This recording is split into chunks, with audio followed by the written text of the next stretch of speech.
Hello అండి. అందరికీ వందనాలు. అందరూ బాగున్నారా?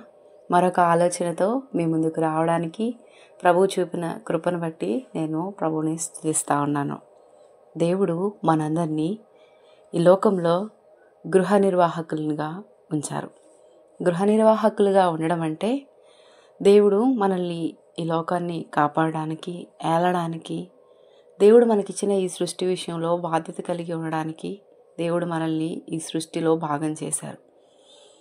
ఎవరైనా సినిమా హీరోయిన్స్ ఆర్ ముఖ్యమంత్రులు, ప్రధానమంత్రులు వచ్చి మనకి స్వచ్ఛ భారత్, స్వచ్ఛంగా ఉండండి అని చెప్పేంత వరకు మనం ఎదురు చూడకుండా దేవుడు మనందరినీ కూడా ఈ లోకంలో నిలబెట్టింది ఎందుకంటే దీన్ని మనం కాపాడాలని, ఏలాలని అని అర్థం చేసుకొని మనము నైతిక బాధ్యత కలిగిన వారమై ఈ సృష్టిలో ఉన్న ప్రతి దాని విషయంలో మన వంతు జాగ్రత్త మనం వహించే వారంగా ఉండాలి. దేవుడు మనకిచ్చిన ఈ వనరులను వ్యర్థంగా ఉపయోగించుకోకూడదు.